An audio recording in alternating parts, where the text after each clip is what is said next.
વલસાડ જિલ્લાના કોસંબા ગામના દીપેશ ટંડેલ આજે હિંમત, મહેનત અને આત્મવિશ્વાસનું જીવંત ઉદાહરણ બની ગયા છે.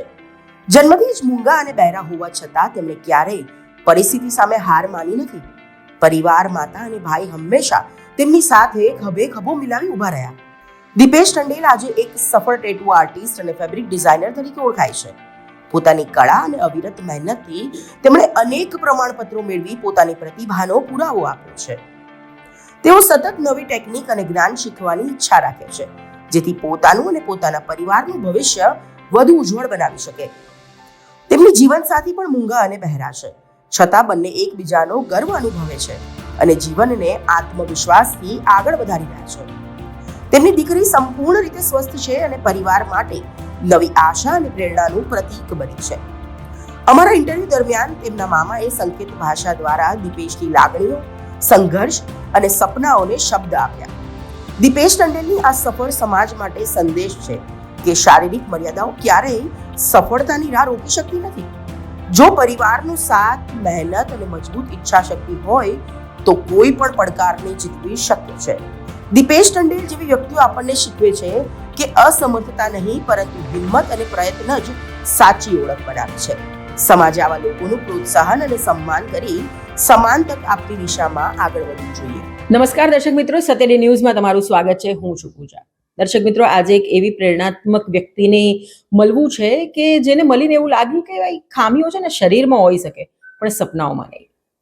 એક એવું વ્યક્તિત્વ કે જેઓ સાંભળી નથી શકતા, બોલી નથી શકતા, છતાં પણ પોતાના આત્મવિશ્વાસથી, પોતાની કલાથી દુનિયાને આજે જવાબ આપી રહ્યા છે. એમની સંઘર્ષથી સફળતા સુધીની જે સફર છે તે તેઓ કેવી રીતે સર કરી એની આજે વાતચીત કરવી છે એમની સાથે. આપણી સાથે આજે છે દીપેશભાઈ ટંડેલ કે જેઓ ટેટુ આર્ટિસ્ટ પણ છે અને જેમની ચિત્રકળાની તો હવે શું વાત કરું, હું તમને કદાચ કલાકો જતી રહેશે એટલા સારા સારા પિક્ચર્સ અમે આજે એમના જોયા છે. એમનામાં જે અંદર જે કલા ભરી છે ને, જે કૂટી કૂટીને, એના વિશે જો હું વાત કરવાનું ચાલુ કરીશ ને તો કદાચ કલાકોના કલાકો પણ ઓછા થઈ જશે. પરંતુ એમણે આ સફર કેવી રીતે શરૂ કરી, ક્યાં ક્યાં એમણે સંઘર્ષ જોયો અને એના પછી પણ આત્મવિશ્વાસ જાળવીને તેઓ કઈ રીતે આગળ આવ્યા, એ આજે વાતચીત કરવી છે.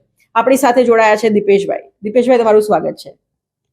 આપણે વાતચીત કરશું એમના ભાઈ સાથે સૌથી પહેલા તો કે કઈ રીતે આ સફળતાની જે સફર છે તે શરૂ થઈ, ક્યાંથી સંઘર્ષની આ જે કહાની છે તે ચાલુ થઈ. ભાઈ, સૌથી પહેલા તો જણાવો કે તમને ક્યારે ખબર પડી કે દીપેશભાઈ જે છે તેમનામાં આ ખામી છે કે તેઓ બોલી નથી શકતા, તેઓ સાંભળી નથી શકતા, એવું તમને ક્યારે ખબર પડી? નાનપણથી આમ તો અમને ખ્યાલ આવી ગયો હતો. પહેલાં તો એવું લાગતું હતું કે એઓ બોલે છે, થોડી થોડી એમની વાચા હતી, પરંતુ ધીરે ધીરે જ્યારે મોટો થયો ત્યારે ખબર પડી કે એમને વાચા નથી. એટલે પછી એને સ્કૂલમાં તો મૂક્યો અમે, પણ સ્કૂલમાંથી પણ ખબર પડી ગઈ કે પોતે બોલી શકતા નથી. એટલે એમની જે પ્રાઇમરી જે સ્કૂલ હતી એ સ્કૂલના જે સાહેબ હતા એમણે થોડુંક અમને ઇન્સ્પાયર કર્યું કે આ ભાઈને છે ને કછોલીમાં એક સ્કૂલ છે, બૈરા મૂંગાની સ્કૂલ, જો તમે એને ત્યાં ભણાવશો તો એનું ફ્યુચર બ્રાઇટ થશે. પરંતુ પેલું માની મમતા કેવી હોય એટલે અચાનક એને મૂકવું એટલે તકલીફ તો પડે, પરંતુ ફેમિલીના સપોર્ટને બધું સમજાવ્યું સાહેબે, એટલે પછી અમે એને કછોલી સ્કૂલમાં એડમિશન અપાવી દીધું. ને ત્યાં એમને સારી એવી ટ્રેનિંગ મળી. થોડુંક ભણવાનું 10th સુધી એમણે કર્યું અને પછી કોમ્પ્યુટર કોર્સ પણ કર્યો અને પછી ઘરે આવ્યા. ઘરે આવ્યા પછી એમનું પેઇન્ટિંગ ઘણું સરસ હતું. પછી એમણે DTC નારગોલમાં પણ કર્યું અને પછી તેઓ સુરતમાં જોબ પર લાગી ગયા. અને પરંતુ તકલીફ એ હતી કે સુરત અપડાઉન કરવું પડે ઘરથી સુરત સુધી, એટલે ટ્રેનમાં આવવું પડે, ટ્રેનમાં જવું પડે. એ પોતે બોલી ન શકે અને સંભળાય નહીં. ને જો ટ્રેનનો પ્લેટફોર્મ ક્રોસિંગ કરવું હોય તો એને તકલીફ પડી જાય. એટલે પછી એ જોબ એમણે છોડી દીધી, કારણ કે આવવા જવાની તકલીફ પડે. પછી એમણે એને એવી ટેટુનો એણે શરૂ કર્યું જાતે જ. જાતે બધી પ્રેક્ટિસ કરી અને પછી ધીરે ધીરે ગામમાં એમણે ચાલુ કરી દીધું અને એમને કસ્ટમર પણ ધીરે ધીરે મળવા લાગ્યા. પરંતુ એને જો સિટીમાં આ જ વસ્તુ કરવી હોય, સારું પૈસા કમાવવું હોય તો એને સિટીમાં જવું પડે, પોતાની શોપ નાખવી પડે. એટલે એના માટે અમે પછી ઘણું ઇન્ટરનેટ પર રિસર્ચ કર્યું, થોડી કોલેજ અને સુરત અને નાસિકમાં પણ અમે તપાસ કરી. પરંતુ ત્યાંથી અમને એવો રિપ્લાય મળ્યો કે પોતે બોલી નહીં શકે, સાંભળી નહીં શકે, તો અમે એને કેવી રીતે ભણાવીએ. પરંતુ એમને ખબર પડી કે મારા માટે તો એવો કોઈ સ્કોપ નથી ભણવા માટે, તો જાતે વધારે પ્રેક્ટિસ કરી અને આજે સારા એવા આર્ટિસ્ટ તેઓ બની ગયા છે. આ સિવાય પણ ઘણી બધી કલાઓ છે એમનામાં, તો આના સિવાય ઘણું બધું શું કામ કરે છે? એ ક્રિકેટ પણ સારી રમે છે. જે બૈરા મૂંગાનો જે સ્પોર્ટ આ લોકોને વલસાડ જિલ્લા બધા જિલ્લાની જે ટુર્નામેન્ટ થાય છે એની અંદર પણ તેઓ ભાગ લે છે. વલસાડ ટીમ એકવાર ચેમ્પિયન પણ એમાં રહી છે. પ્લસ એનું હાઉસકીપિંગ પણ ઘણું સરસ છે. ઘરની અંદર કંઈ પણ આમ તેમ હોય ને તો પણ એ બધું સારું કરી નાખે છે. અને એની અન્ડરસ્ટેન્ડિંગ પણ બહુ સરસ છે.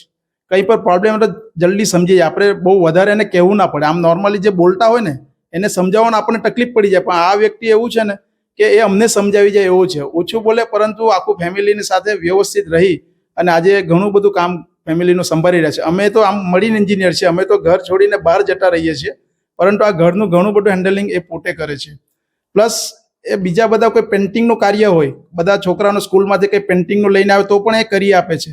પ્લસ બીજું કે કંઈક સેવા કાર્ય હોય મંદિરોમાં કે કંઈ બીજો સાંસ્કૃતિક પ્રોગ્રામ હોય અને એની અંદર એમને કોઈ બોલાવે ત્યાં રંગોલી કરવું હોય તો પણ એ કરી રહી છે. પ્લસ બીજું કે એને પૈસાની હવે એમના મેરેજ થઈ ગયા છે. એમની વાઈફ પણ બૈરા અને મૂંગા છે, એ પણ બોલી શકતા નથી. એમની એક દીકરી છે, એ બોલે છે. પણ હવે આજનો મોંઘવારી એટલી બધી છે એમને, તો એ શું કરે છે, વેલ્સપૂનમાં લેબર જોબમાં જાય છે, પ્લસ ટેટુનું કરે છે. અને આ ટાસા જે બેંગલ્સ વાળું છે એની અંદર પણ 3 જોબ એક સાથે એડજસ્ટ કરે છે. ટેટુ વાળાને એપોઇન્ટમેન્ટ આપે છે, વેલ્સપૂનમાં જોબ ન હોય તો ત્યાં જાય છે, અને અહીંયા બંગડીનું જો કાર્ય હોય પેન્ટિંગનું તો એ પણ કરે છે. દર્શક મિત્રો, એક પર્સન કે જેનામાં ભલે એક નાનકડી એવી સી ખામી હશે, આપણે તો જરાક પણ કંઈ આમ તેમ થાય તો આપણે કંઈ આ નહીં થાય પેલું નહીં થાય, એ પર્સનમાં આટલી બધી ખામી હોવા છતાં પણ માણસ કહેવાય ને કે ગમે ત્યાંથી પોતાની તક શોધી લે છે. અને આપણે તો એવા છે કે કદાચ તક આવે ને તો એને પણ ગુમાવી દઈએ છીએ, જ્યારે આ પર્સન તકને ગમે ત્યાંથી શોધીને લઈ આવે છે અને પોતાને જે કરવું છે તે કરીને જ રહે છે. આ જ ફરક છે કે એક માણસમાં જો એક જુસ્સો હોય ને કે મારે કંઈ કરવું છે તો એ ચોક્કસથી પર્સન કરી જ શકે છે. ભાઈ, તમે એમને પૂછો કે એમને આ પરિસ્થિતિમાં પોતાનો આત્મવિશ્વાસ, આપણે કે સેલ્ફ કોન્ફિડન્સ હલી જાય માણસો, તો એમણે કેવી રીતે જાળવીને રાખ્યું?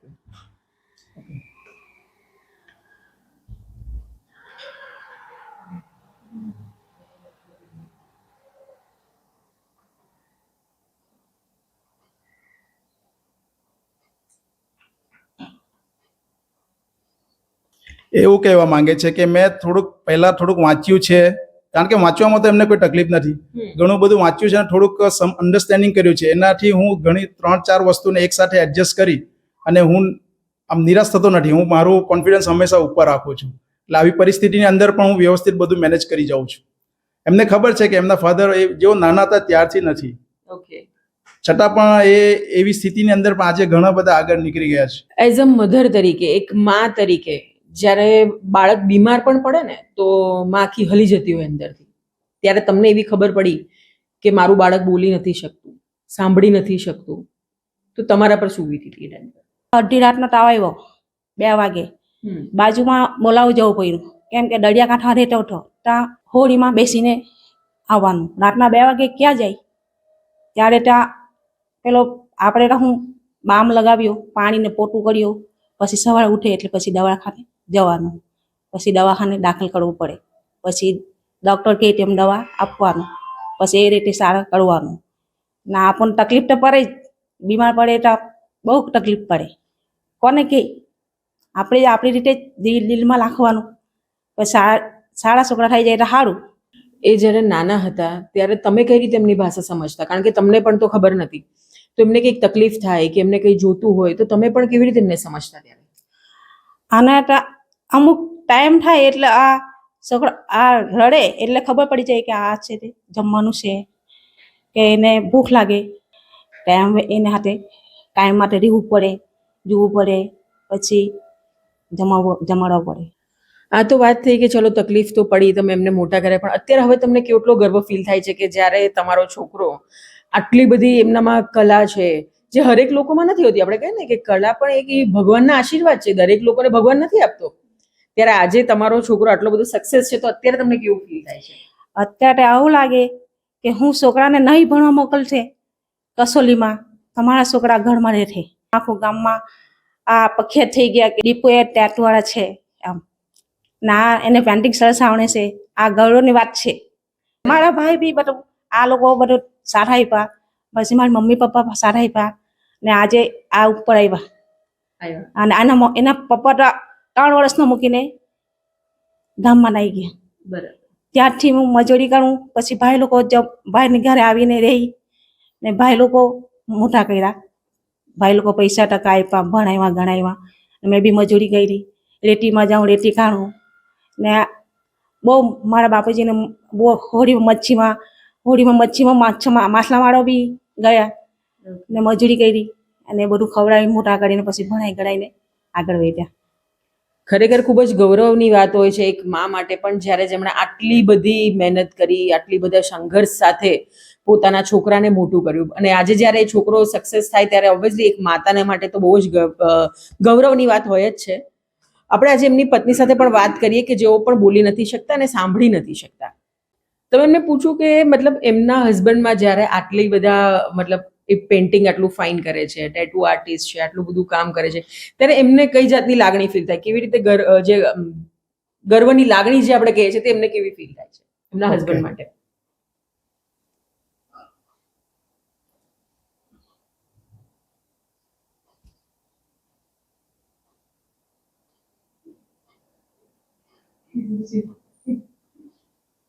એમના વાઈફને મેં હમણાં તમે જે ક્વેશ્ચન કર્યો એમને સમજાવ્યું છે. તેઓ એવું કહે છે કે એમના હસબન્ડ જે બધું કરે છે, પેઇન્ટિંગ કરે છે, રંગોલી કરે છે, ટેટુ કરે છે, અને આખા ગામની અંદર અમારા જે ગામ છે કોસંબા, એમાં બધાને ખબર પડી એટલે એમના રિલેટિવને બધા એમને ઘણું બધી વાત કરે છે, એટલે એમને બહુ ગર્વ અનુભવ હોય છે. પહેલા એમને બધી ખબર ન હતી, પરંતુ લગ્ન કર્યા પછી ધીરે ધીરે એમની ખ્યાતિ વધી, એટલે અત્યારે એને એવું ફીલ થાય છે કે એને ઘણો બધો ગર્વ અનુભવ હોય છે. જે બોલે ને, જેને અમુક હસબન્ડ બોલે છે એના કરતાં એ વધારે ગર્વ અનુભવે છે એવી વાત કરે છે. ભાઈને પૂછું કે આગળ એમનું સપનું શું છે, હવે શું કરવું છે એમને? ઓકે.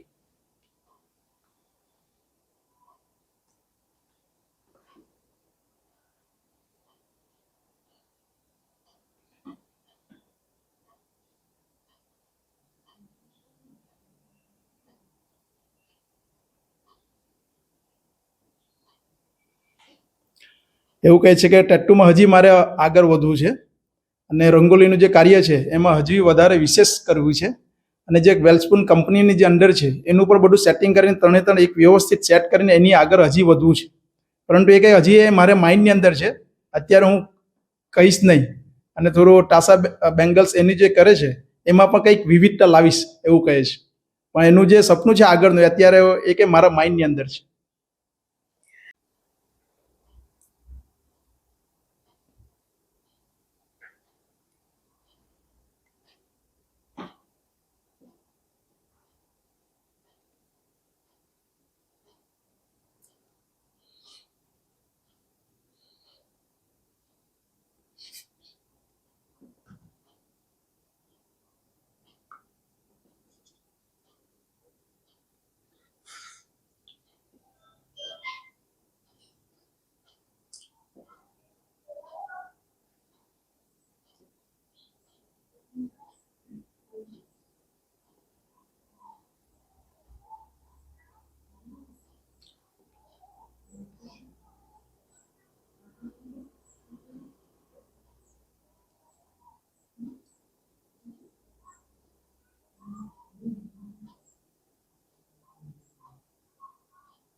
દીપેશભાઈ અત્યારે એવું કહે છે કે જો આપણે આગળ વધવું હોય તો આવા જે દિવ્યાંગ લોકો છે એમના જેવા, એમને એટલીસ્ટ 10 ધોરણ સુધી કછોલી સ્કૂલમાં ભણાવો. આવી કોઈ પણ સ્કૂલ હોય દિવ્યાંગને એમાં ભણાવો તો જ એને ખબર પડશે. મા બાપે થોડું એનો જે લાડ પ્યાર થોડું છોડી અને થોડુંક ત્યાગ કરે અને એને ભણાવશો તો થોડુંક સમજશે. પછી એને કોમ્પ્યુટર કરવા કહે છે. 1 વર્ષ કોમ્પ્યુટર એમણે કર્યું છે, એટલે કોમ્પ્યુટર કોર્સ પણ કરવા કહે છે. અને પછી જો એને પેઇન્ટિંગમાં એવું સારું એવું હોય તો એ ડીટીસી જેવી કોલેજ, પેઇન્ટિંગની કોલેજ કરી શકે છે જ્યાં અવેલેબલ હોય દિવ્યાંગ માટે. અને એવું કહે છે કે એમાં ક્વોલિટી લાવવી પડશે. આપણે તમે પેઇન્ટિંગ કરશો તો પેઇન્ટિંગ પર ક્વોલિટી લાવવાનું કરવું પડશે. અત્યારે જે ટેટુ કરે છે એમાં પણ ક્વોલિટી લાવવી પડશે. અને કોઈ પણ જોબ કરશો એમાં ક્વોલિટી લાવશો તો બીજા બહારના જે માણસો જેને જરૂર છે એ આપણી પાસે આવશે એવું કહે છે. કારણ કે આપણે દિવ્યાંગ છે, બધી જગ્યાએ આપણે ચક્કર કાપવું, આપણને આવવું જવું તકલીફ પડે છે. એટલે એનું એવું કહેવું છે કે ક્વોલિટી શીખો તો લોકો આપણી પાસે આવશે. એટલે દિવ્યાંગ માટે એવો સંદેશ આપવા માંગે છે સમાજને કે તમારા પાસે એવા કોઈ પણ માણસ હોય એને વ્યવસ્થિત ભણાવો, કોમ્પ્યુટર નોલેજ આપો, પેન્ટિંગ કે એની અંદર કંઈ પણ આવડત હોય એને સારું ક્વોલિટી પર લઈ આવો. સારું ક્વોલિટી ગુણવત્તાવાળું જો લાવશો ને તો જે કંઈ એની ઓપોર્ચ્યુનિટી છે એ સામેથી આવશે ઘરે. એ પણ એમણે એ પેલું એક્ઝામ્પલ જે આપ્યું ને બેંગલ્સ વાળું, એ બેંગલ્સ બીજા નથી કરી શકતા, એ બેંગલ્સ એને આપવામાં આવે છે. એટલા માટે એના પર એ પેન્ટિંગ કરી અને બેંગલની આખી રોનક બદલી નાખે છે. તો એ સામેથી એને આવે છે. તો એવું જ કહે છે કે સમાજ માટે અને બધાને એ જ ઉપદેશ આપવાના અને એવું વાત કરે છે કે એવું કહેવા માંગે છે કે ક્વોલિટી અને સારું એવું ક્વોલિટી વાળું આપણે કોઈ પણ આવડત શીખીએ તાકી આપણે દિવ્યાંગ લોકો સામેથી આપણને કામ આપે, કે આપણને એક સમાજની અંદર આપણે એક ખ્યાતિ પામી શકીએ, આપણે ઊભું કરી શકીએ અને એક સમાજની અંદર જે સમાજમાં રહીએ છીએ લોકો આપણને થોડું રિસ્પેક્ટ આપે. દર્શક મિત્રો, આ જ વાત છે મેં તમને પહેલા કહ્યું એ રીતે કે ભાઈ ખામીઓ શરીરમાં હોઈ શકે પણ સપનાઓમાં ક્યારેય ખામીઓ ન હોઈ શકે.